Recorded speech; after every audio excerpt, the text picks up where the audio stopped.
Assalamualaikum warahmatullahi wabarakatuh. Waalaikumsalam warahmatullahi wabarakatuh. Tuh,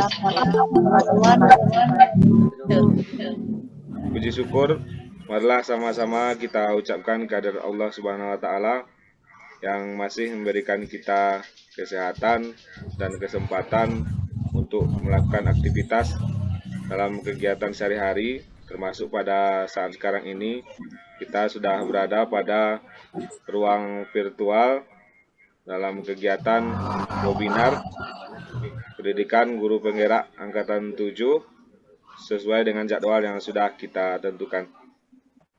Selawat dan salam tidak lupa pula kita kirimkan kepada arwah junjungan Nabi besar kita Nabi Muhammad SAW dengan lafaz Allahumma sholli ala Sayyidina Muhammad wa ala ali Sayyidina Muhammad. Semoga syafaat beliau menaungi kehidupan kita di dunia dan di akhirat nantinya.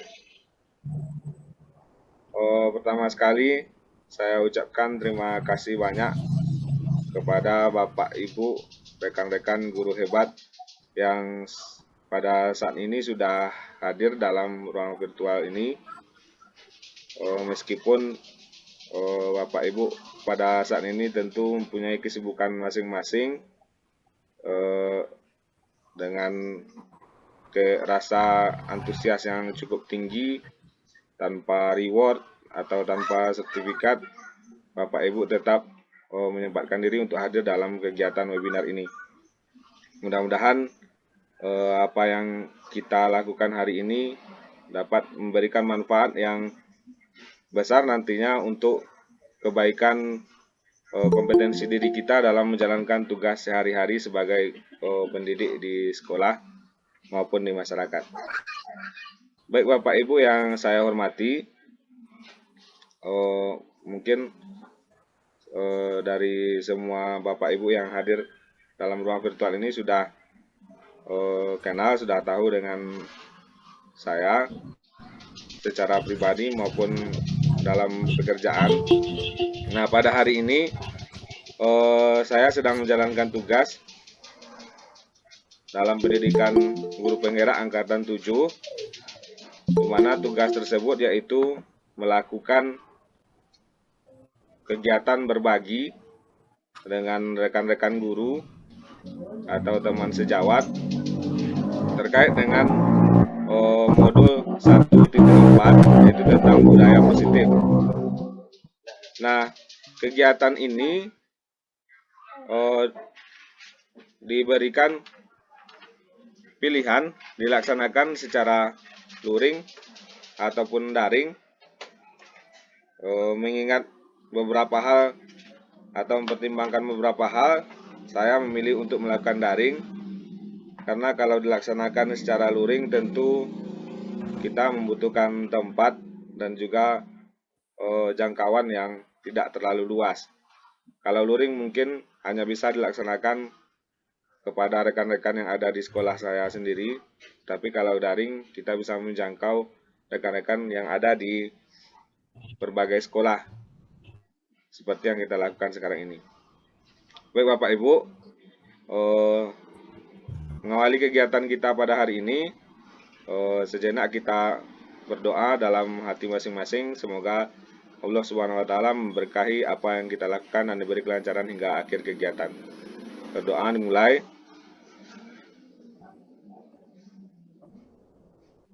Berdoa selesai. Baik Bapak Ibu, izinkan saya melakukan presentasi.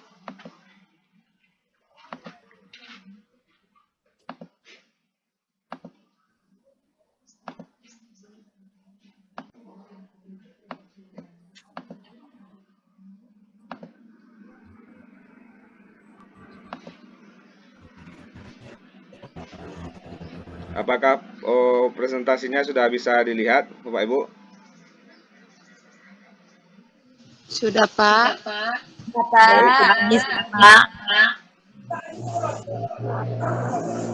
Nah, ini webinar aksi nyata pendidikan guru penggerak, di mana calon guru penggerak itu saya sendiri.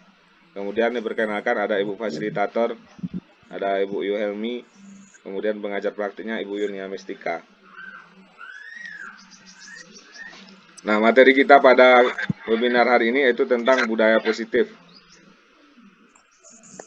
Topik yang akan kita bahas pada webinar ini yang pertama yaitu disiplin positif dan nilai-nilai kebajikan universal, kemudian teori motivasi, hukuman dan penghargaan, restitusi, kemudian yang ketiga nanti keyakinan kelas, selanjutnya kebutuhan dasar manusia dan dunia berkualitas, selanjutnya restitusi, 5 posisi kontrol, dan selanjutnya restitusi tentang segitiga restitusi. Nah, materi-materi ini yang akan kita bahas nantinya, ini akan berdampak atau bermanfaat bagi Bapak Ibu, rekan-rekan guru hebat semua dalam menjalankan tugas sebagai guru. Kemudian bagi Bapak Ibu yang hari ini dalam mengikuti seleksi guru penggerak juga akan bermanfaat untuk bisa dijadikan sebagai salah satu referensi dalam kegiatan seleksi tahap 2 wawancara nantinya, atau bagi yang ingin mendaftar menjadi guru penggerak bisa menjadi gambaran seperti inilah kegiatan guru penggerak, salah satunya tugas yang harus dilaksanakan seperti webinar pada hari ini.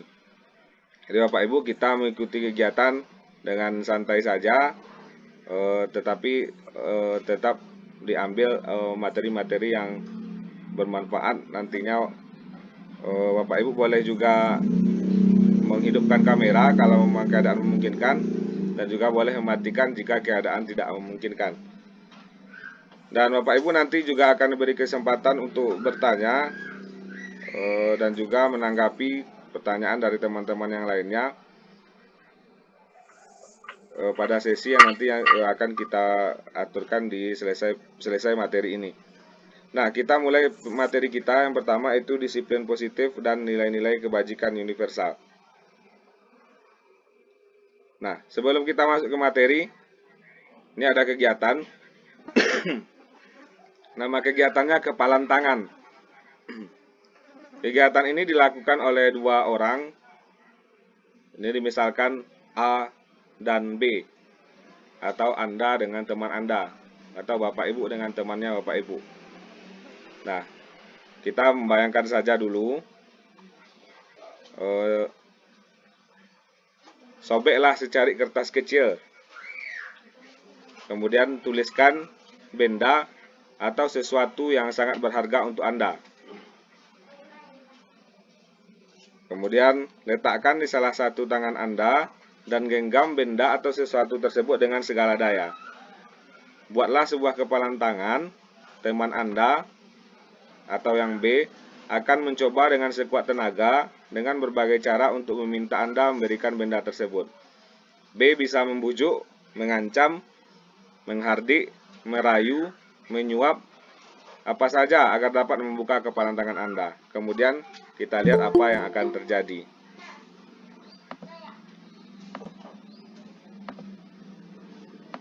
Baik, untuk melakukan kegiatan ini, saya membutuhkan 2 orang relawan. Satu itu sebagai orang yang mengepal tangan dengan tulisan yang berharga dalam kepalanya, dan 1 orang sebagai orang yang berupaya untuk membujuk orang tersebut untuk membuka tangannya. 1 orang mengepal tangan, 1 orang yang membujuknya. Kira-kira ada dari Bapak Ibu yang bersedia untuk melakukan kegiatan tersebut?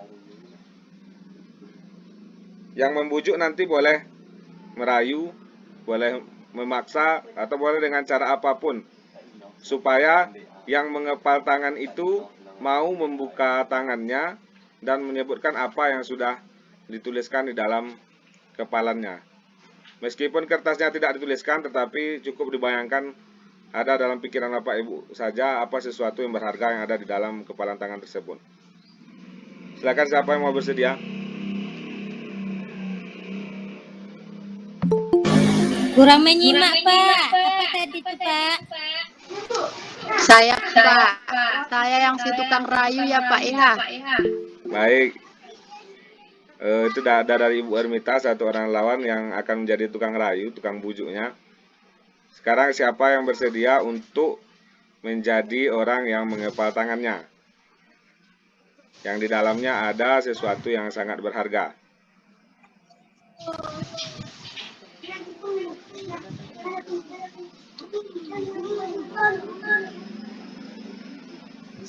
Saya mau Pak, tapi saya belum mengerti. Oh, kegiatannya seperti ini, Ibu Martia. Salah satu di antara Bapak Ibu bertugas untuk mengepalkan tangan. Di dalam kepalan tangan itu sudah ada secari kertas dengan tulisan yang berisikan sesuatu yang sangat berharga. Walaupun tidak dituliskan tapi dibayangkan saja. Nanti teman yang lain akan mencoba membujuk Ibu untuk membuka kepalan tangan tersebut. Apakah Ibu Martia bersedia atau tidak, itu nanti terserah Ibu Martia. Kalau Ibu Martia bersedia membukanya, silakan dibuka. Kalau tidak bersedia, tidak usah dibuka. Seperti itu kegiatannya. Dan yang akan membujuk, yang akan merayu atau memaksa itu adalah Ibu Ermita. Dan Ibu Martia tadi bersedia untuk menjadi yang mengepalkan tangannya. Silakan Ibu Martia pikirkan salah satu benda atau hal yang paling berharga, kemudian dikepal, digenggam dengan erat. Kemudian Ibu Ermita akan membujuk untuk membukanya. Apakah Ibu Martia ini bersedia atau tidak nanti membukanya dan menyerahkannya kepada Ibu Ermita. Silakan Ibu Martia. Kalau sudah, nanti disampaikan supaya Ibu Ermita berusaha membujuknya. Nah, bisa dimulai Pak. Sudah, silakan Ibu Ermita. Nah, baik. Ibu Martia, coba Iya Bu lihat Ermita. boleh Ya. dibuka tangannya. Kalau hari ini, kalau saat ini masih belum ya Bu Ermita. Boleh lah Bu, coba saya lihat ya Bu ya. Ya, Mana ya? Rasanya Ayo, belum bisa. saya kasih 10.000 uangnya Bu kalau mau dibuka. Rasanya kalau dinilai dengan uang nggak bisa Bu Ermita. Aduh Bu, tolonglah. Gimana caranya lagi nih Bu biar bisa dibuka tangannya? Saya mau lihat. Kalau Boleh dibandingkan lihat.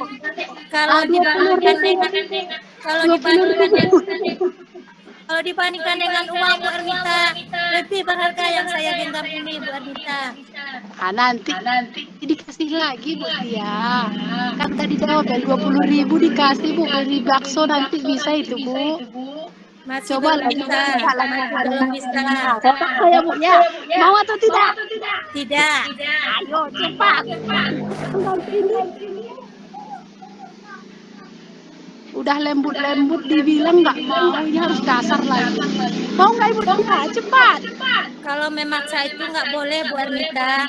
Asal jangan Tadi sudah dirayu Ibu, nggak mau, ini harus dengan paksaan lagi Bu. apakah dengan harus paksaan Bu Ermita? Tapi tadi Apakah dengan meminta sesuatu itu apakah dengan kekerasan Bu Ermita?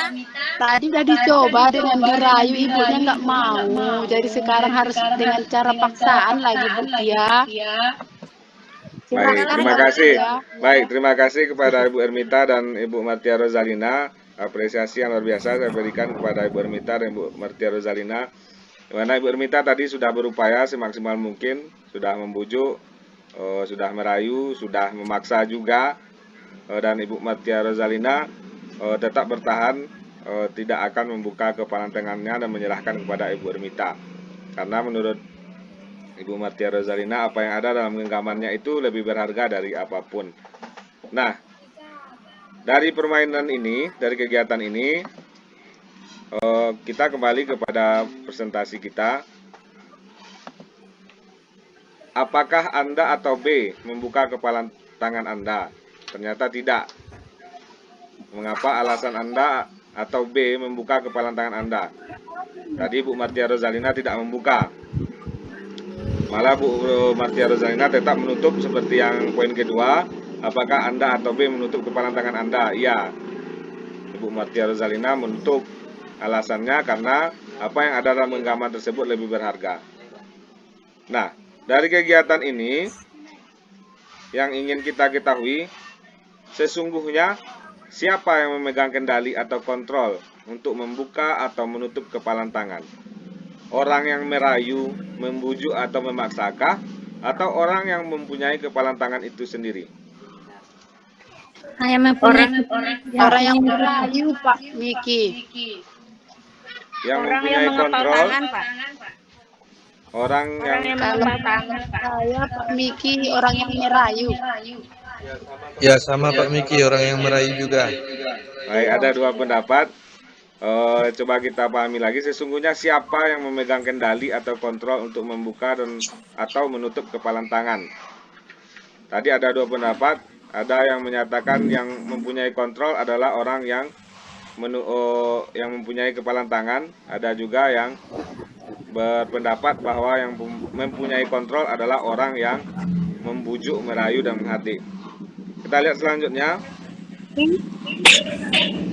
Jawabannya tentu yang memegang kontrol atas kepalan tangan itu adalah kita sendiri atau orang yang mempunyai kepalan tangan itu sendiri. Apakah kita mau membuka atau menutup kepalan tangan kita itu bergantung pada diri kita masing-masing, sesuai dengan kebutuhan dasar kita saat itu. Nah, kalau kita kaitkan hal ini ke dalam kegiatan kita selaku guru, selaku pendidik, begitu juga lah dengan peserta didik. Walaupun kita adalah guru dan anak-anak itu adalah murid,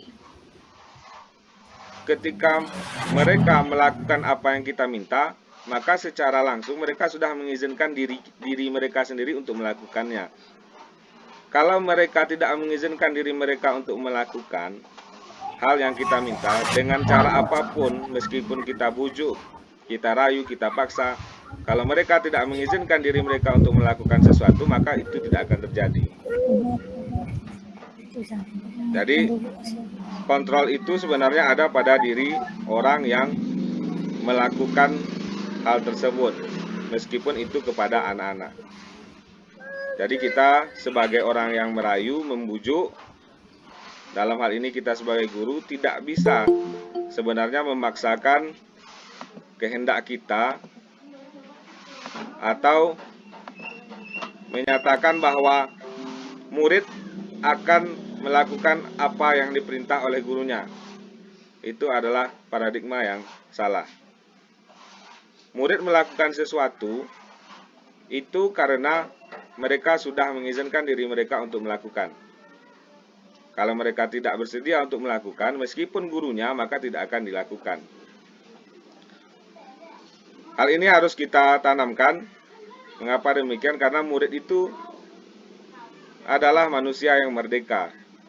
Ketika kita memaksakan dengan cara yang memang misalkan menggunakan kata-kata yang keras dan secara terpaksa mereka melakukan, maka lama-kelamaan itu akan merusak mental dari peserta didik kita itu sendiri. Jadi hendaknya dorongan yang dilakukan oleh peserta didik itu, apa yang dilakukan itu adalah atas dasar keinginan mereka sendiri, bukan karena terpaksa. Kita lanjutkan. Psikiater dan pendidik Dr. William Glasser dalam kontrol teori yang kemudian hari berkembang dan dinamakan choice theory, meluruskan beberapa miskonsepsi tentang makna kontrol. Nah, jadi ini makna kontrol yang pertama, yang miskonsepsi itu yang selama ini mungkin kita atau rekan-rekan guru yang lain berpikiran seperti ini. Yang pertama, ilusi guru mengontrol murid. Ini adalah ilusi, hayalan. Pada dasarnya ini adalah konsep yang salah. Pada dasarnya kita tidak dapat memaksa murid untuk berbuat sesuatu jikalau murid tersebut memilih untuk tidak melakukannya. Walaupun tampaknya guru sedang mengontrol perilaku murid, hal demikian terjadi karena murid sedang mengizinkan dirinya dikontrol. Saat itu, bentuk kontrol guru menjadi kebutuhan dasar yang dipilih murid tersebut. Teori kontrol menyatakan bahwa semua perilaku memiliki tujuan, bahkan terhadap perilaku yang tidak disukai. Jadi, seperti yang saya sampaikan tadi, guru akan melakukan sesuatu yang diminta oleh murid akan melakukan sesuatu yang diminta oleh gurunya itu karena murid sedang mengizinkan dirinya untuk dikontrol. Kalau mereka tidak mengizinkan dirinya untuk dikontrol, maka sesuatu itu tidak akan terjadi. Nah, alasan mereka untuk melakukan sesuatu tersebut itu yang kita sebut dengan kebutuhan dasar. Tergantung apa kebutuhan mereka yang akan menjadi alasan mereka melakukan suatu tindakan. Kemudian yang kedua, ilusi yang kedua yang salah, bahwa semua penguatan positif efektif dan bermanfaat. Penguatan positif atau bujukan adalah bentuk-bentuk kontrol. Itu seperti penghargaan, reward yang kita berikan, atau hadiah yang kita berikan dalam pembelajaran. Itu adalah salah satu bentuk-bentuk kontrol atau upaya-upaya kita melakukan kontrol. Segala usaha untuk mempengaruhi murid agar mengulangi suatu perilaku tertentu adalah suatu usaha untuk mengontrol murid tersebut. Memang dalam jangka waktu tertentu, penghargaan ini, hadiah ini, reward ini akan terlaksana. Kemungkinan murid tersebut akan menyadarinya dan mencoba, lama-kelamaan mereka akan mencoba menolak bujukan kita kalau tidak ada lagi yang disebut dengan reward, tidak ada lagi yang disebut dengan hadiah. Sehingga anak tersebut akan ketergantungan dengan penguatan-penguatan positif yang diberikan oleh gurunya. Misalkan di dalam pembelajaran kita memberikan pernyataan siapa nanti yang dapat 100 akan Ibu beri permen misalnya. Nah, hal ini dalam jangka pendek ini akan memberikan dampak yang positif. Tetapi lama-kelamaan ketika kita tidak lagi menggunakan itu, bisa jadi murid tersebut tidak akan bersungguh-sungguh lagi mengerjakan pekerjaannya karena tidak ada lagi hadiah.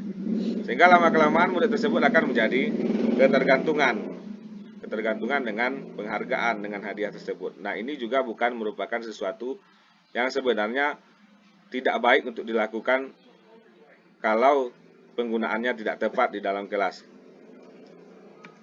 Kemudian yang ketiga, ilusi bahwa kritik dan membuat orang merasa bersalah dapat menguatkan karakter. Menggunakan kritik dan rasa bersalah untuk mengontrol murid menuju pada identitas gagal.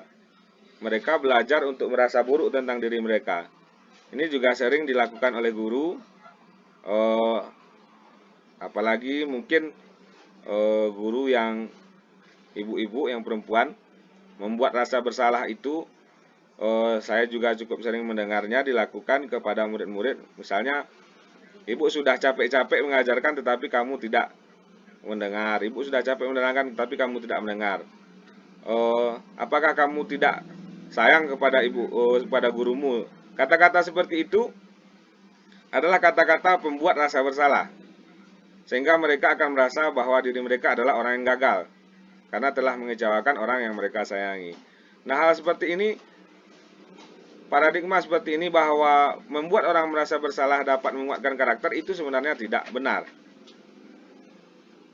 Mungkin selama ini kita beranggapan dengan seperti itu, anak-anak atau murid akan menyadari, oh iya saya sudah melakukan kesalahan. Sebenarnya hal tersebut bukan pemahaman yang benar, karena itu justru akan membuat mereka merasa menjadi seperti orang yang gagal, karena telah mengecewakan orang-orang yang mereka sayangi. Kemudian yang keempat, ilusi bahwa orang dewasa memiliki hak untuk memaksa. Nah, ini juga pemahaman yang salah, paradigma yang salah. Kita mungkin banyak berpikiran sebagai orang dewasa terhadap anak-anak, kita akan mengatakan bahwa kita berhak untuk memaksa mereka. Seperti kepada murid atau kepada anak sendiri.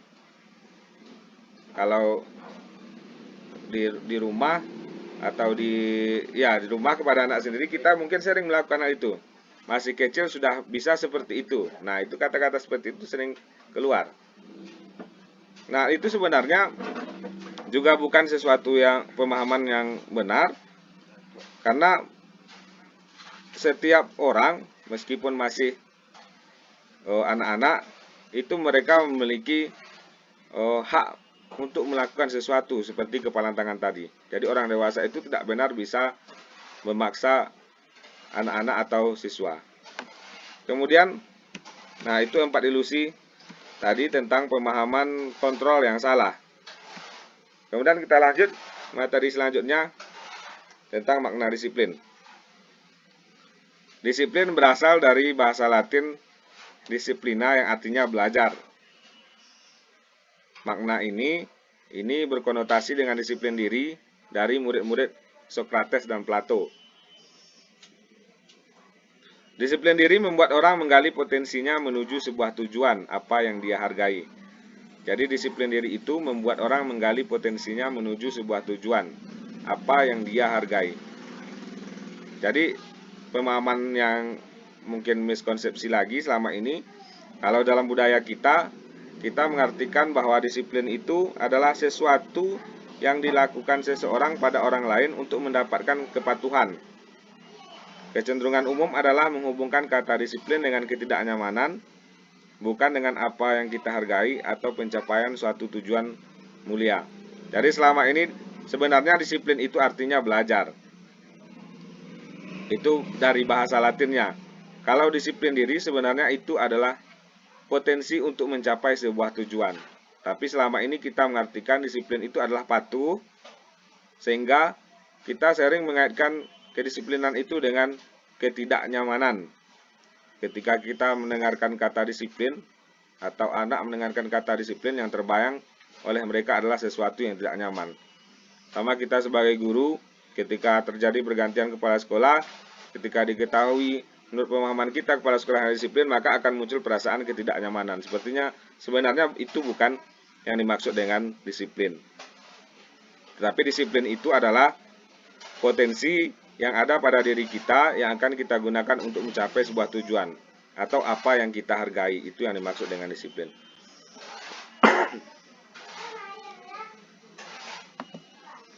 Kemudian selanjutnya ini kita masuk ke nilai-nilai kebajikan universal. Nilai-nilai kebajikan adalah sifat-sifat positif manusia yang merupakan tujuan mulia yang ingin dicapai setiap individu. Nilai-nilai tersebut bersifat universal, lintas bahasa, suku bangsa, agama maupun latar belakang. Jadi pada materi ini, materi nilai-nilai kebajikan ini, nilai-nilai kebajikan itu adalah sifat-sifat positif manusia yang merupakan tujuan mulia yang ingin dicapai. Nilai ini bersifat universal, bersifat umum, kemudian lintas bahasa, tidak memandang bahasa, tidak memandang suku bangsa, agama maupun latar belakang. Menurut Dr. William Glasser, pada teori kontrol, setiap perilaku atau perbuatan memiliki suatu tujuan. Ketika kita melakukan sesuatu hal, tentu kita memiliki tujuan. Kita memiliki tujuan untuk apa dilakukan hal tersebut. Nah, dengan mengaitkan dengan nilai-nilai kebajikan yang diyakini seseorang, maka motivasi intrinsiknya akan terbangun, sehingga menggerakkan motivasi dari dalam untuk mencapai tujuan mulia yang diinginkan. Jadi, ketika kita melakukan kegiatan, tadi ada tujuannya. Nah, tujuannya itu adalah yang kita kaitkan dengan nilai-nilai kebajikan yang diyakini oleh seseorang itu. Nilai-nilai kebajikan inilah yang nantinya akan menjadi motivasi yang lahir dalam dirinya agar berupaya untuk mencapai tujuan tersebut. Nah, nilai-nilai kebajikan itu banyak macamnya, yang setiap kegiatan-kegiatan positif atau sifat-sifat positif manusia itu termasuk ke dalam nilai-nilai kebajikan. Tetapi kalau kita kaitkan dengan kurikulum merdeka, maka itu adalah profil pelajar Pancasila, di mana ada beriman, bertakwa kepada Tuhan Yang Maha Esa, dan berakhlak mulia, mandiri, bernalar kritis, berkebinekaan global, gotong royong, dan kreatif. Jadi itu contoh-contoh dari nilai-nilai kebajikan universal. Nah, untuk materi selanjutnya, teori motivasi, hukuman, dan penghargaan, dan restitusi. Nah, ini teori motivasi perilaku manusia. Manusia melakukan sesuatu itu tentu ada motivasinya.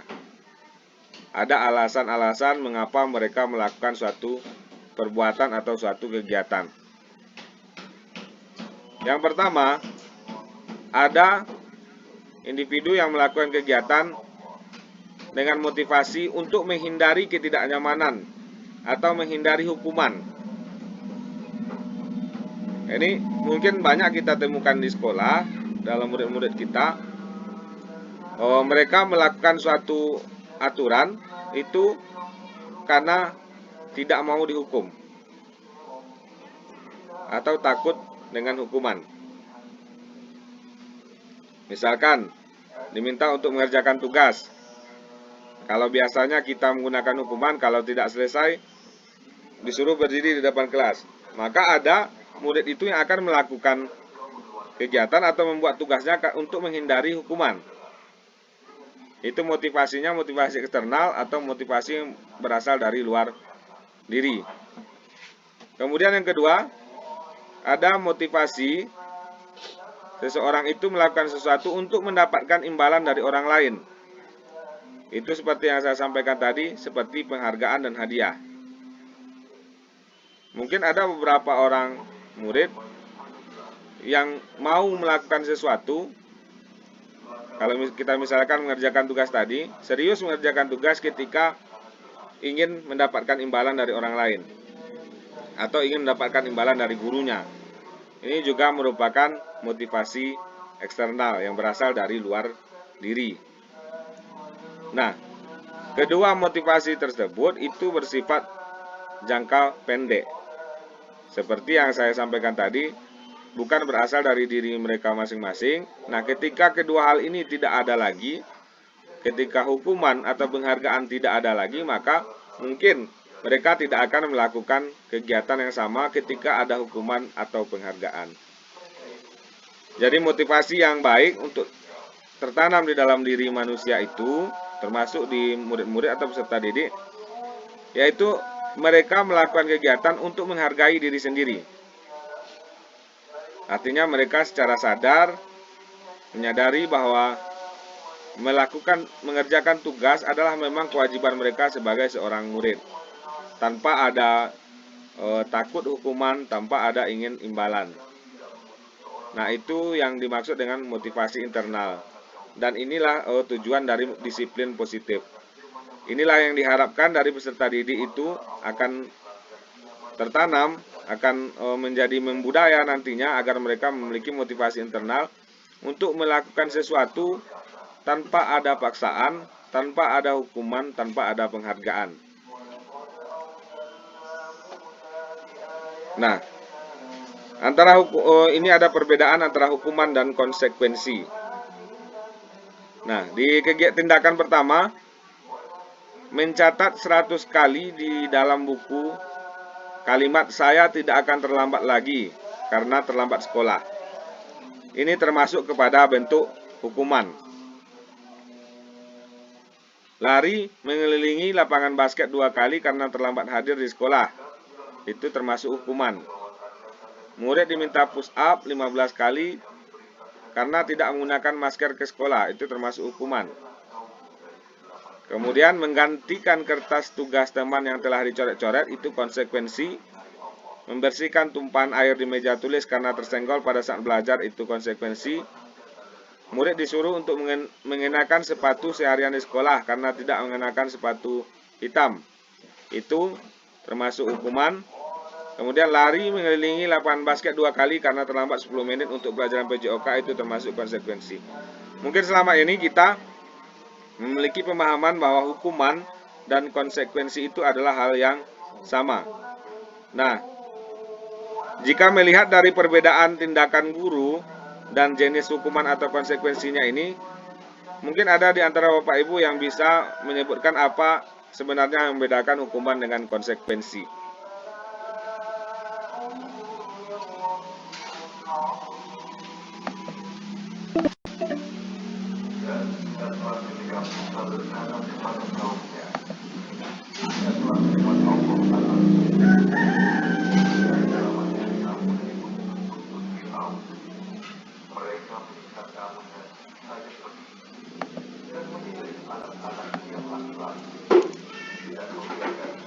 Dari tindakan guru ini, apakah ada di antara Bapak Ibu yang bisa menjelaskan apa perbedaan antara hukuman dan konsekuensi?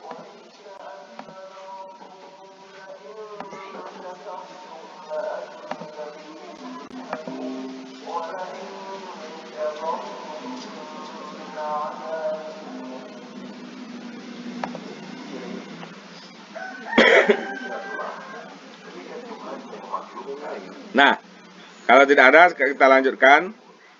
Dari tindakan yang pertama, mencatat 100 kali di dalam buku kalimat, saya tidak akan terlambat lagi karena terlambat sekolah. Itu termasuk hukuman. Kemudian, kalau yang konsekuensi, menggantikan kertas tugas teman yang telah dicoret-coret.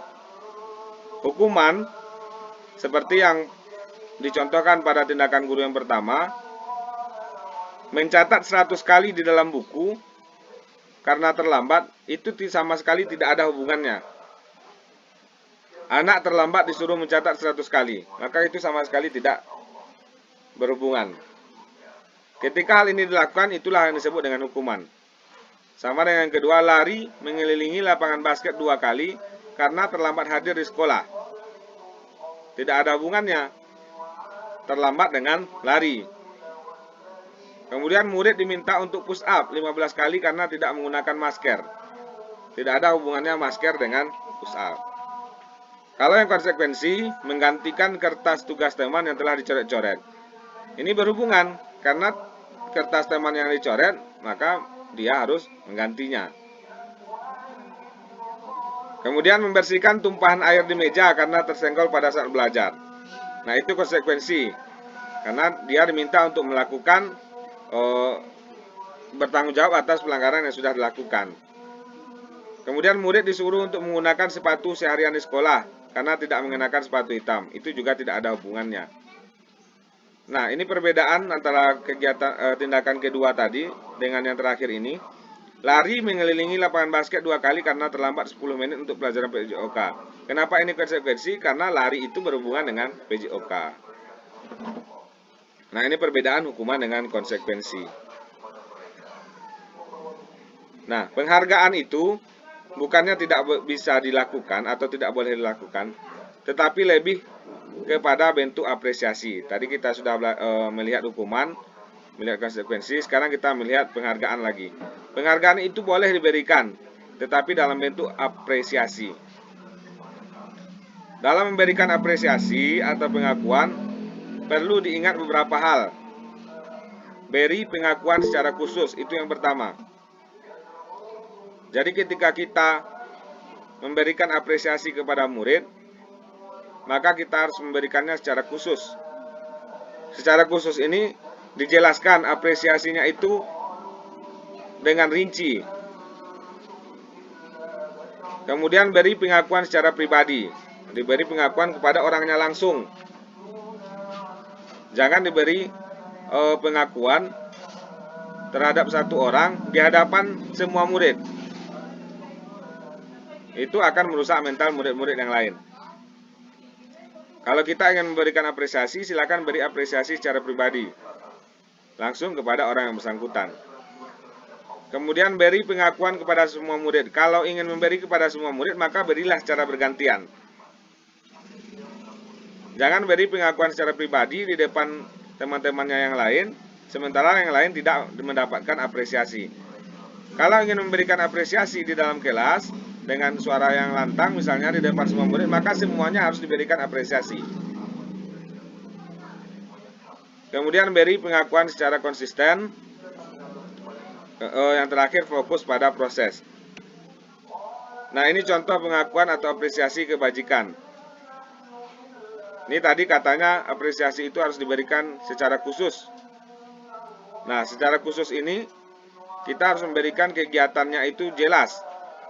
Contoh, kemarin saya perhatikan rasa empatimu besar sekali pada saat menolong murid baru di kelas kita. Jadi jelas nilai kebajikannya apa, situasinya apa yang kita beri apresiasi itu jelas. Tidak sekedar kamu luar biasa seperti itu, bukan seperti itu. Tapi kalau kita ingin memberikan pengakuan atau apresiasi, kita harus memberikan apresiasi secara khusus. dengan kata-kata yang jelas. Ada pembukanya, ada nilai kebajikannya, kemudian ada situasinya. Contoh kedua, saya menghargai kepedulianmu pada saat kamu membantu teman-temanmu di tugas kelompok. Nah, memang harus dengan jelas seperti itu. Tidak sekedar kalau kita bagus, pintar, hebat. Sebenarnya itu bukan termasuk kepada apresiasi. Nah, itu penghargaan. Nah, sekarang kita masuk kepada restitusi.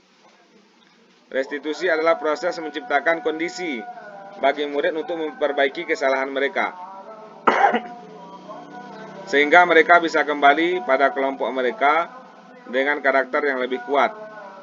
Restitusi juga merupakan proses kolaboratif yang mengajarkan murid untuk mencari solusi untuk masalah mereka dan membantu murid berpikir tentang orang seperti apa yang mereka ingin menjadi atau tujuan mulia dan bagaimana mereka harus memperlakukan orang lain. Nah, restitusi ini adalah bentuk lain selain dari hukuman, selain dari konsekuensi, selain dari penghargaan yang bisa kita berikan kepada siswa. Jadi tidak hanya hukuman, tidak hanya konsekuensi, tidak hanya penghargaan.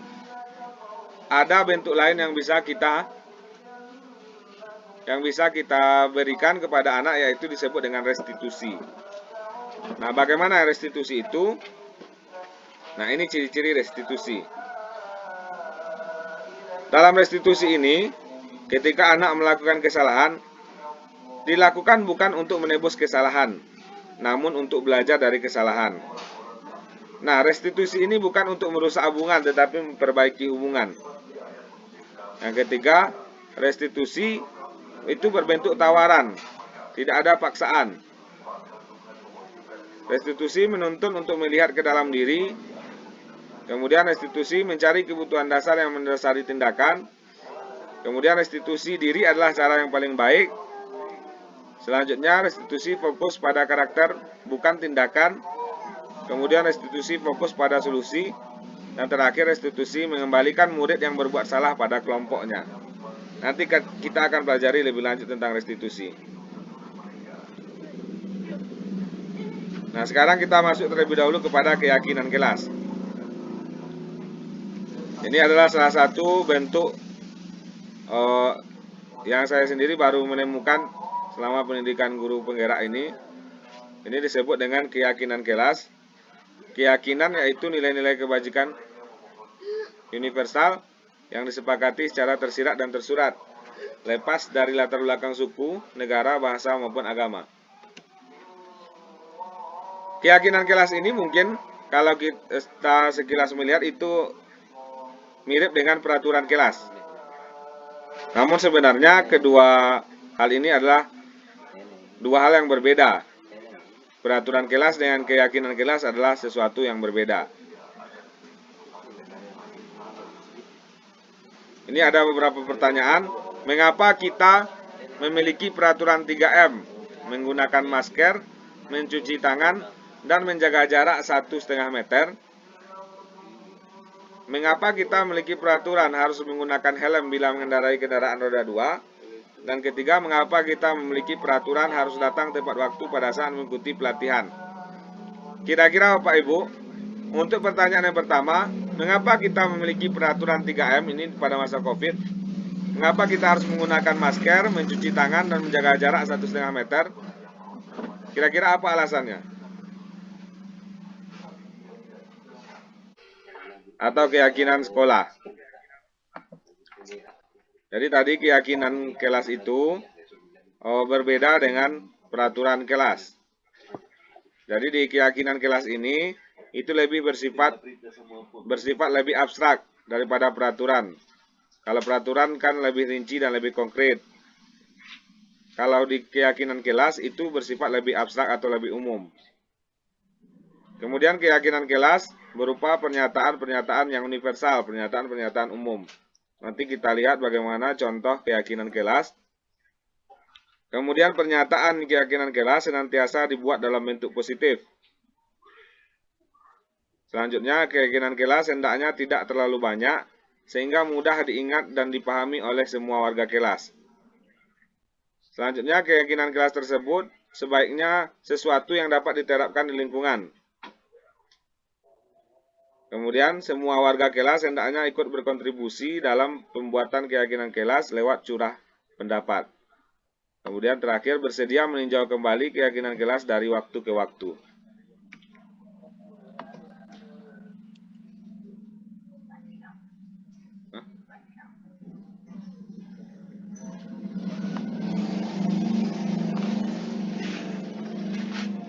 Nah, ini contoh keyakinan kelas. Contoh keyakinan kelas pertama, itu ada 5 poin. Setiap anggota kelas perlu belajar.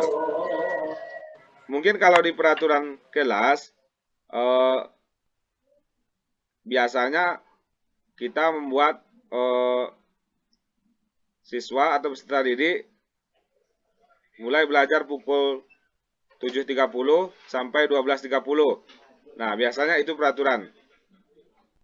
Tetapi di kurikulum Merdeka ini, yang diharapkan atau di keyakinan kelas ini tidak lagi seperti itu. Tetapi cukup membuat setiap anggota kelas perlu belajar. Karena tadi harus bersifat universal, bersifat umum, tidak rinci. Yang kedua, contohnya setiap anggota kelas perlu senang.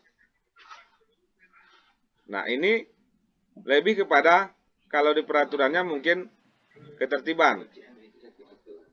Setiap peserta didik harus tertib. Nah, itu mungkin di peraturan. Kalau di keyakinan kelas cukup membuat setiap anggota kelas perlu senang. Yang ketiga, setiap anggota kelas perlu melakukan tugas. Yang keempat, setiap anggota kelas perlu saling menghargai. Nah, seperti saling menghargai ini mungkin kalau di peraturannya jangan mengganggu teman atau jangan melakukan kekerasan kepada teman, seperti itu misalnya. Karena di keyakinan kelas ini salah satu syaratnya tadi harus menggunakan kalimat yang positif, maka kita tidak boleh menggunakan kata jangan atau kata tidak. Kemudian setiap anggota kelas perlu merasa aman. Nah, seperti ini contoh keyakinan kelas ini. Jadi kita tidak perlu lagi membuat peraturan kelas. Kita kumpulkan, kita lakukan tadi seperti langkah-langkahnya itu, kita lakukan curah pendapat.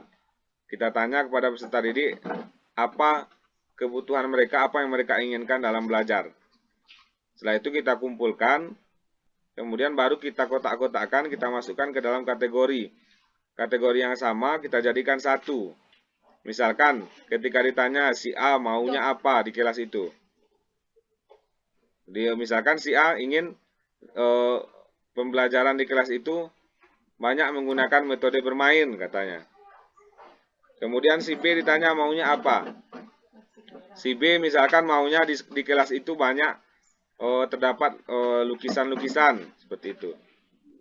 Maka mungkin kalau kita kelompokkan yang dua itu masuknya kepada kesenangan. Maka kita cukup membuat setiap anggota kelas perlu senang. Seperti itu. Contoh keyakinan kelas yang lain ini di kelas 5, selalu bersikap positif, senantiasa menjadi diri terbaik, percaya dan menghormati orang lain serta barang miliknya, berkomitmen terhadap setiap tugas dan senantiasa membantu. Nah, ini contoh kata-kata tentang keyakinan kelas. Jadi tidak lagi menggunakan peraturan kelas. Nah, keyakinan kelas ini seperti saling menghargai, merasa aman, senang, itu terkait dengan kebutuhan dasar manusia dan dunia yang berkualitas.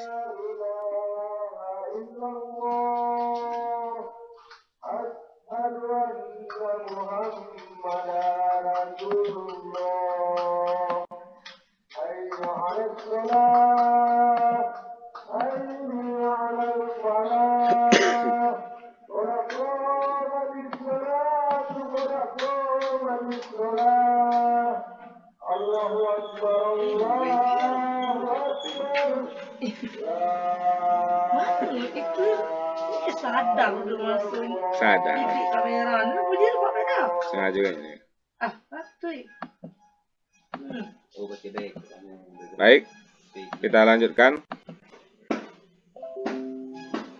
Setiap manusia itu termasuk peserta didik kita, melakukan sesuatu itu karena ada tujuan yang ingin dicapai. Tujuan yang ingin dicapai itulah yang dimaksud dengan kebutuhan. Nah, apa-apa saja kebutuhan dasar manusia itu? Nah, ini ada 4 kebutuhan dasar manusia. Yang pertama, kasih sayang dan rasa diterima. Kemudian ada 5, ada penguasaan, ada kesenangan, ada kebebasan, dan yang terpenting adalah kebutuhan untuk bertahan hidup. Nah, 5 alasan inilah yang akan menjadi tujuan seseorang untuk melakukan sesuatu. Kalau kita melihat atau menemukan perilaku dari peserta didik yang sering mengganggu temannya, sering bercanda, sering bermain, mungkin yang harus kita berikan kepada dia adalah kasih sayang dan rasa diterima. Mungkin dia sedang membutuhkan kasih sayang dan rasa diterima. Kemudian ada penguasaan juga. Itu bisa kita lihat dari manusia atau peserta didik yang suka menjadi pemimpin di antara teman-teman yang lain. Maka kebutuhan dasar yang ingin dicapainya itu adalah penguasaan. Kemudian ada juga yang senang bermain-main. Maka pada saat itu dia sedang berusaha mencapai kebutuhan dasarnya, yaitu kesenangan. Kemudian ada yang tidak suka diatur, itu sedang mencapai kebutuhan dasar kebebasan. Terutama yang paling penting ini akan dirasakan oleh setiap manusia, itu kebutuhan dasar bertahan hidup. Itu tidak hanya pada peserta didik, juga kepada kita selaku orang dewasa juga ada kebutuhan dasar untuk bertahan hidup. Nah, sekarang kita masuk ke posisi kontrol. Posisi kontrol ini adalah cara kita memandang siswa ketika melakukan kesalahan atau pelanggaran. Nah, nanti ada 5 posisi kontrol kita sebagai guru ketika memandang peserta didik dalam melakukan kesalahan. Nah, apa-apa saja yang 5 itu? Kita lihat. Ini ada mulai dari penghukum, kemudian ada pembuat orang merasa bersalah, ada sebagai teman, ada pemantau, dan ada manajer. Nah, 5 posisi kontrol inilah yang akan kita temukan atau yang akan kita lakukan ketika menghadapi peserta didik yang melakukan kesalahan atau pelanggaran. Kita lihat dari yang pertama, yaitu posisi kontrol sebagai penghukum. Kapan kita dikatakan menggunakan posisi kontrol sebagai penghukum? Itu ada ciri-cirinya. Ini misalkan anak berbuat salah, kemudian guru berbuat menghardik, menunjuk-nunjuk, menyakiti dan menyindir, maka itu salah satu ciri-ciri sebagai penghukum. Atau kalau dilihat dari perkataannya, ini di bawahnya, kalau kamu tidak melakukannya, awas ya, rasakan. Nah, itu dari perkataan. Hasilnya anak itu akan memberontak dan menyalahkan orang lain atau berbohong. Nah, pada posisi kontrol seperti ini masih banyak terjadi di lingkungan sekolah. Kita tidak bisa memungkiri bahwa kita sendiri mungkin sering mengambil posisi kontrol sebagai penghukum ketika menemukan peserta didik yang melakukan kesalahan atau pelanggaran. Misalkan, seperti yang dicontohkan tadi, siswa tidak menggunakan sepatu hitam, kemudian kita meminta siswa tersebut membuka sepatunya sepanjang hari. Maka kita sudah menjadi seorang penghukum. Itu adalah identitas yang gagal. Cara-cara seperti ini akan membuat peserta didik menjadi gagal. Menghardik, menunjuk-nunjuk, menyakiti, menyindir, menggunakan kata-kata yang kasar, dan dengan kemarahan yang luar biasa, itu akan membuat peserta didik menjadi seseorang yang gagal.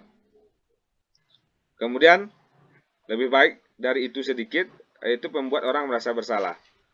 Nah, kalau yang posisi kontrol membuat orang merasa bersalah ini, dia tidak menggunakan kata-kata yang keras, tetapi menggunakan kata-kata yang lembut. Kalau contoh perbuatannya berceramah dan mengatakan seharusnya, Ibu kecewa, saya kecewa. Kata-kata seperti itu termasuk posisi kontrol pembuat orang merasa bersalah. Atau dengan perkataan, kamu seharusnya, kamu sudah tahu, ibu lelah sekali, ibu capek mendidik kamu. Nah, kata-kata seperti itu juga masih sering dikeluarkan dari seorang guru kepada peserta didik. Nah, itu adalah pembuat orang merasa bersalah. Posisi kontrol sebagai pembuat orang merasa bersalah. Ini juga akan membuat peserta didik menjadi orang yang gagal. Kemudian, selanjutnya ada posisi kontrol sebagai teman. Nah, sebagai teman ini sifatnya antara positif dan negatif. Contoh perbuatannya, guru membuat alasan-alasan untuk muridnya. Ketika menyelesaikan suatu permasalahan, misalkan seorang murid melakukan kesalahan, kemudian dipanggil oleh kepala sekolah, kita sebagai guru sering juga mencari-carikan alasan supaya muridnya tersebut tidak dimarahi. Nah, itu posisi sebagai seorang teman.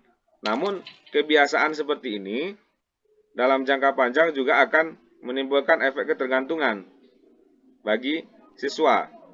Dia merasa akan ada pembela ketika melakukan kesalahan. Ciri-ciri lainnya melalui perkataan, ayolah lakukan demi ibu, masa kamu tidak mau?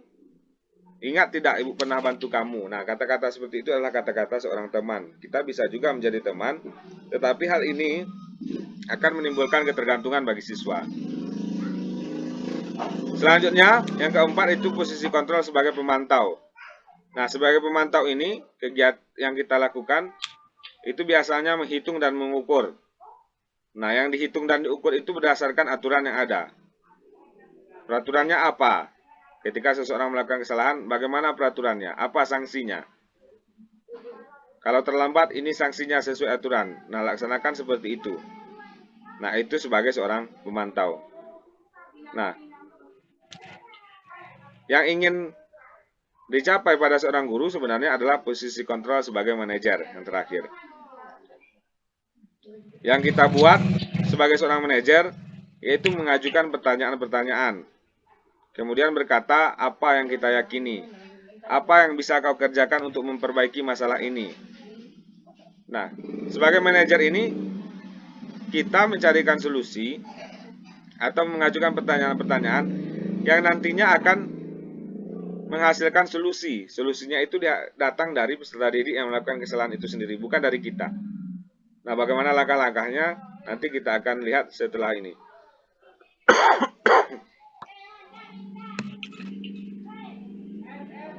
Nah, posisi kontrol sebagai manajer ini itu dilakukan dengan tindakan segitiga restitusi. Nah, bagaimana segitiga restitusi itu? Nah, ini dia segitiga restitusi. Ada 3 langkah yang harus dilakukan seorang guru sebagai seorang manajer dalam mengatasi permasalahan atau menghadapi siswa atau peserta didik yang melakukan kesalahan. Yang pertama, kita harus menstabilkan identitas terlebih dahulu. Apa perkataan untuk menstabilkan identitas? Ketika kita menemukan peserta didik yang melakukan kesalahan, kata-kata pertama yang harus kita ucapkan yaitu berbuat salah itu adalah hal yang manusiawi. Atau tidak ada manusia yang sempurna, bapak atau ibu juga buat salah. Atau kita pasti bisa menyelesaikan permasalahan ini. Bapak atau ibu tidak tertarik untuk mencari tahu siapa yang benar, siapa yang salah. Bapak atau ibu lebih tertarik untuk menyelesaikan masalah ini. Atau kalau kamu menyalahkan dirimu sendiri terus-menerus, apakah kamu bersikap baik pada dirimu sendiri? Nah, pada langkah menstabilkan identitas ini, kita memberikan penguatan kepada peserta didik yang melakukan kesalahan. Itu dulu yang pertama. Tidak menyalahkan, tetapi memberikan penguatan. Seperti dengan mengatakan kata-kata seperti yang dijelaskan tadi. Seperti berbuat salah itu adalah hal yang manusiawi. Itu kata-kata itu yang harus kita ucapkan pertama kali ketika menghadapi peserta didik yang melakukan kesalahan. Itu adalah bagian dari langkah pertama dari segitiga restitusi dengan posisi kontrol sebagai manajer. Kemudian yang kedua, baru divalidasi kebutuhan. Ini lebih ke menanyakan alasan. Langkah kedua menanyakan alasan mengapa peserta didik tersebut melakukan hal itu. Contoh perkataannya, kamu bisa saja melakukan hal yang lebih buruk, tapi kamu tidak melakukannya kan? Atau kamu pasti punya alasan mengapa melakukannya? Atau apa yang penting bagi kamu? Atau kamu boleh tetap berusaha menjaga sikap itu, tapi tambahkan sikap lain yang baru.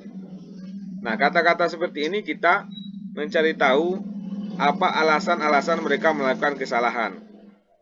Nah, alasan-alasan yang kita temukan nanti itu adalah sebagai dasar atau sebagai acuan untuk kita menemukan solusi di langkah selanjutnya. Setelah kita menemukan alasan mereka melakukannya, baru kita menanyakan keyakinan.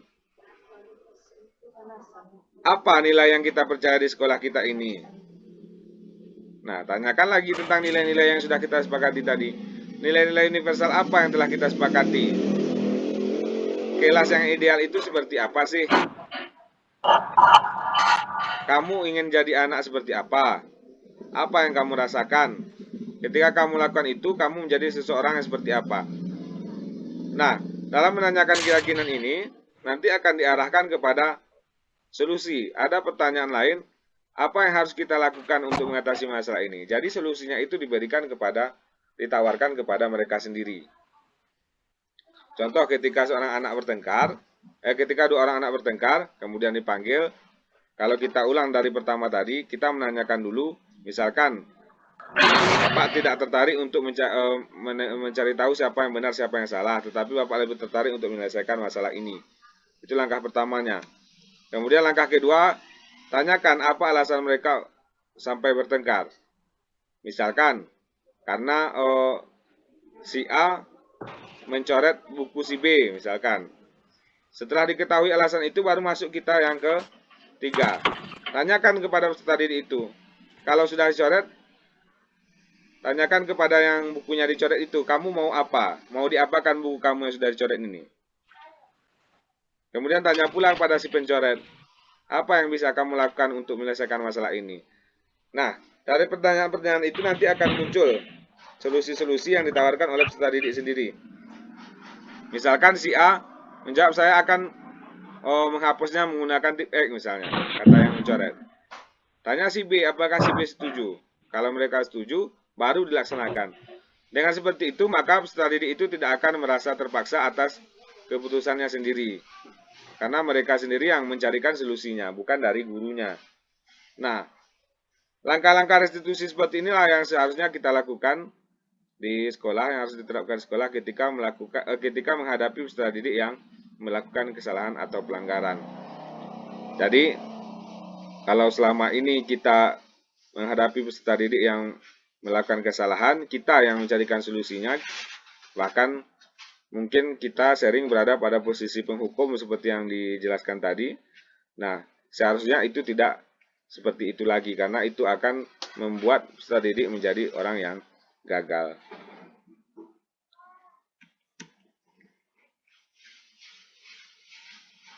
Jadi ini contoh langkah-langkah segitiga restitusi, tapi saya tidak tahu apakah suaranya ini nanti akan terdengar atau tidak.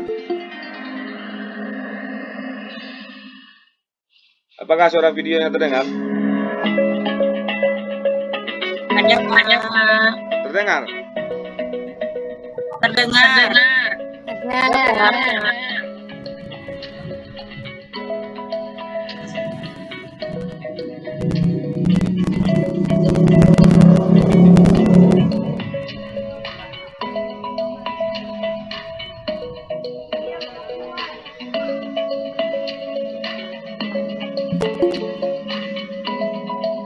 Ini kamera udah. Ini kamera. Nampak?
Saya sangat sulit, Pak.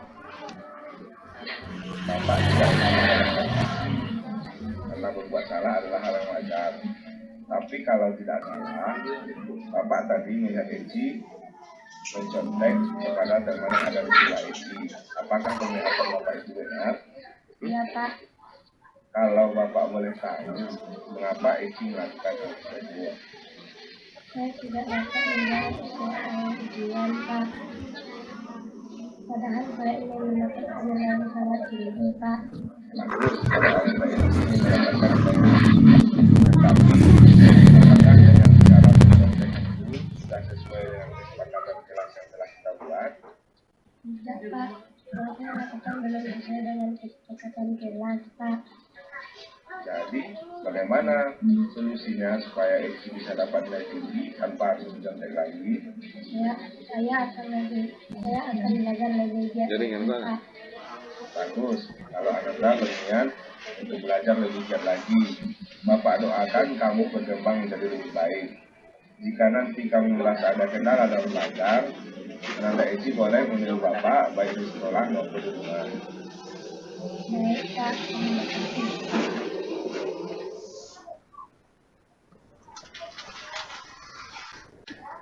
Nah, jadi itu tadi contoh FM10. The Bluetooth device is ready to pair. jadi itu tadi contoh langkah-langkah segitiga restitusi yang sudah dilakukan. Kegiatan tadi juga berkaitan dengan tugas pendidikan guru penggerak. Nah, tadi dalam ceritanya pada video tersebut guru menemukan seorang siswa yang mencontek ketika ujian. Sementara Pak Ibu.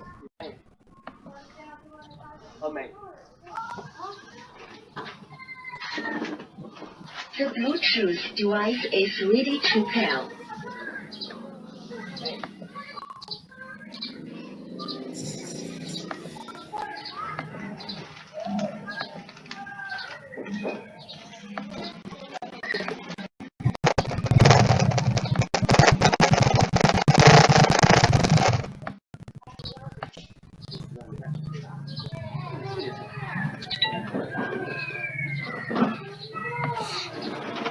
Baik.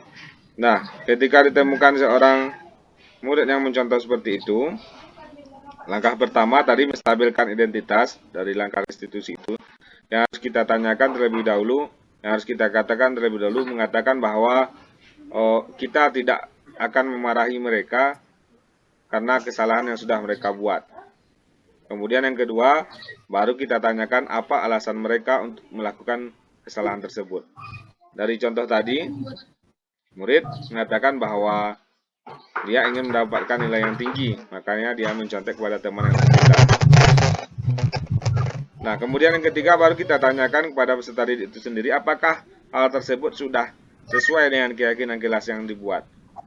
Nah, ketika peserta didik itu tidak mengatakan bahwa itu belum sesuai, kita tanyakan lagi apa solusinya supaya murid tidak melakukan hal tersebut, mengulangi tersebut, dan dia bisa mendapatkan nilai yang tinggi. Nah, dari situ peserta didik itu sendiri yang menjawab bahwa dia akan belajar lebih giat lagi. Nah, solusi yang ditawarkan oleh peserta didik itu sendirilah yang kita jadikan pedoman.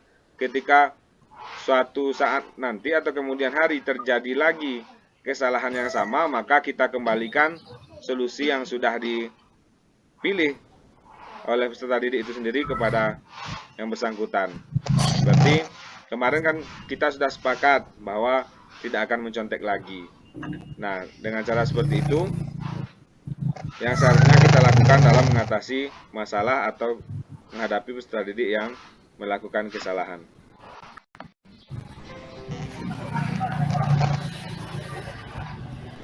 Baik, ini terakhir contoh nilai positif yang sudah dilakukan di kelas.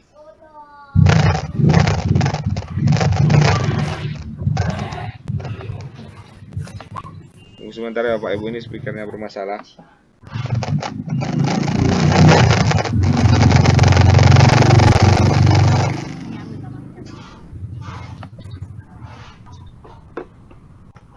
FM10. tuner.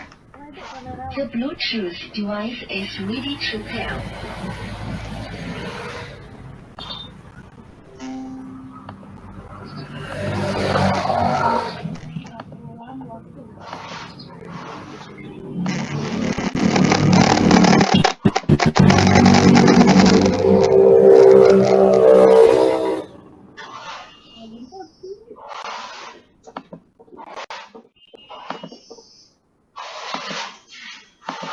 The Bluetooth device is connected successfully.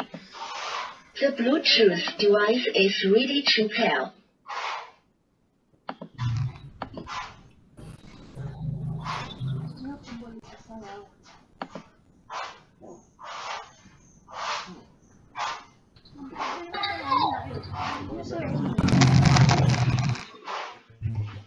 Wah, ini contoh-contoh keyakinan kelas ini contoh-contoh budaya positif yang sudah dilakukan atau dalam proses menuju ke budaya positif, kegiatan-kegiatan yang sudah dilakukan di sekolah.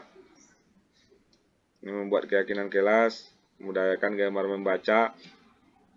Nah, jadi itu kita akhirnya sampai juga di akhir materi.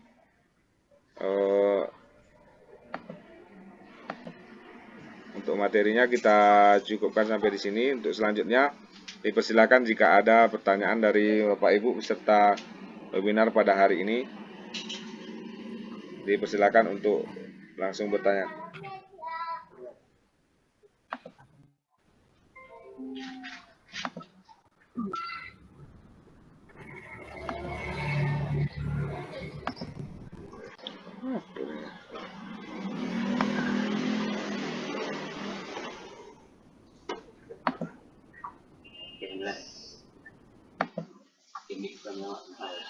Mana?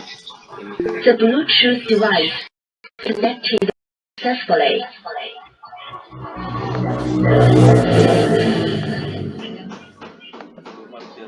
Miki mau bertanya. Silakan Ibu Martia.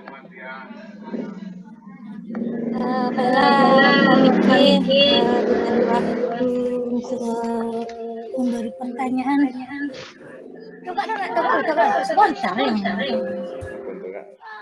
yang saya ingin tanyakan begini Pak Miki, di dalam proses belajar mengajar terhadap siswa, kita tidak boleh memberikan hukuman kepada anak. Terus bagaimana yang seharusnya kita lakukan Pak Miki?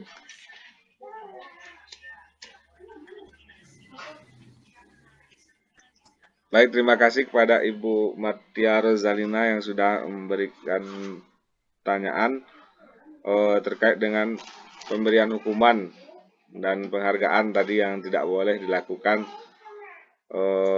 Apa yang seharusnya kita lakukan? Itulah tadi yang disebut dengan restitusi. Yang harus kita lakukan yaitu adalah restitusi. Nah, kalau hukuman sekarang fungsinya adalah untuk mengatasi permasalahan yang sudah atau kesalahan yang sudah dilakukan anak. Misalkan ketika anak melakukan kesalahan, kita beri hukuman supaya tidak terulang lagi. Kan seperti itu. Nah, hal itu tidak perlu lagi untuk dilakukan, tetapi yang harus dilakukan adalah melakukan restitusi. Seperti yang dicontohkan tadi, ketika ada kesalahan, yang harus kita lakukan yang pertama itu yakinkan dulu bahwa kita tidak akan marah atas kesalahan tersebut. Katakan bahwa ibu tidak akan marah atas apa yang sudah kamu lakukan. Kemudian yang kedua baru kita tanyakan apa alasan dia melakukan kesalahan tersebut. Dan yang ketiga baru tanyakan apa yang bisa kamu lakukan untuk mengatasi masalah tersebut. Kita bertanya kepada yang bersangkutan, apa solusinya? Coba, kira-kira apa yang bisa kamu lakukan untuk mengatasi masalah ini? Nah, tanyakan kepada yang bersangkutan. Nah, solusinya itu datangnya dari peserta didik itu sendiri atau dari siswa yang melakukan kesalahan itu sendiri. Jadi kita tidak perlu lagi menghukum, biarlah dia sendiri yang mencarikan solusinya. Ketika solusi itu dirasa sudah pas, solusi yang ditawarkan oleh peserta didik itu sudah pas, maka kita tinggal meminta dia untuk melaksanakannya sesuai dengan solusi yang sudah dikatakan oleh peserta didik itu sendiri. Mungkin begitu Ibu Martia. Ya, terima kasih Pak. Tapi kalau dalam bentuk pembuatan PR gimana Pak? Seandainya dia tidak mau membuat PR, tidak berulang kali. Terus bagaimana caranya kita memberikan hukumannya? Nah, kalau dalam bentuk tugas seperti itu, caranya juga sama Bu Martia, melakukan restitusi tadi, langkah-langkah restitusi itu. Yang pertama kita tanyakan dulu, mengapa tidak membuat PR. Kita katakan dulu bahwa ibu tidak marah, ibu tidak akan memarahi kamu karena tidak membuat PR. Itu untuk langkah yang pertama. Kemudian yang kedua, tanyakan mengapa kamu tidak membuat PR. Yang ketiga, apa yang bisa kamu lakukan supaya tidak terulang lagi tidak membuat PR itu. Nah, ketika dia mengatakan, ya Bu, saya akan membuat PR untuk selanjutnya. Nah, apabila ini terulang, kita mengembalikan apa yang disampaikannya sebelumnya. Kemarin kamu bilang, kamu tidak akan membuat PR dan tidak akan mengulangi kesalahan lagi. Nah, itu dilakukan secara terus-menerus Bu Martia. Memang seperti itu, kita tidak boleh sekalipun peserta didik itu tetap tidak membuat PR atau mengulangi kesalahannya. Hal yang sama juga harus kita lakukan sampai peserta didik itu sendiri yang menyadarinya. Memang seperti kalau kita kaitkan dasar pendidikan guru penggerak ini dari filosofi Ki Hajar Dewantara, bahwa kita sebagai guru ibaratnya seperti petani dan peserta didik adalah bibit-bibit tanaman yang akan kita tanam, misalkan bibit padi.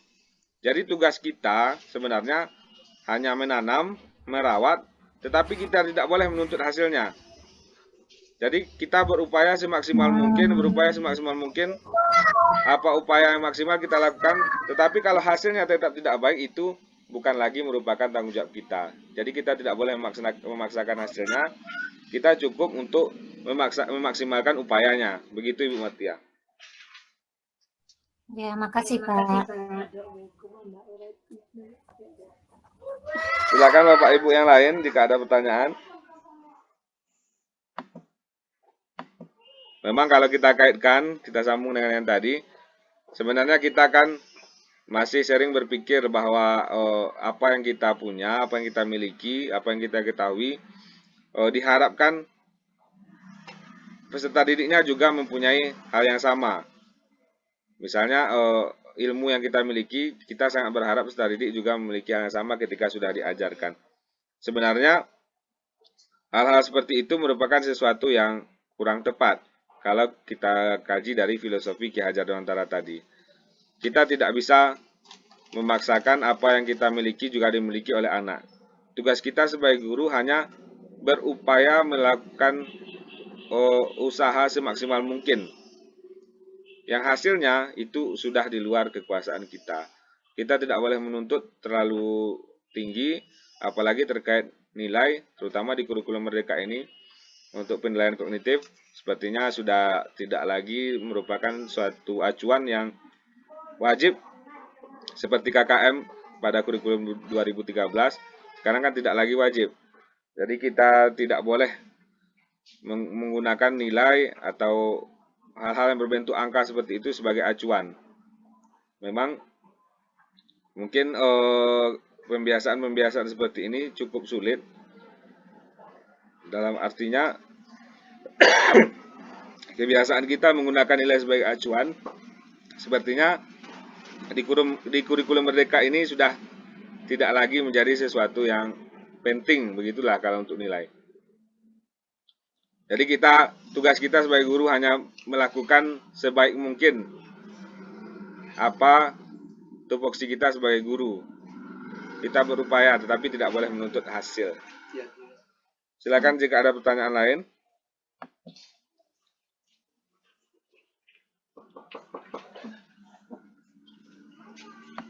Baik, kalau tidak ada, berarti kita akhiri kegiatan kita pada hari ini.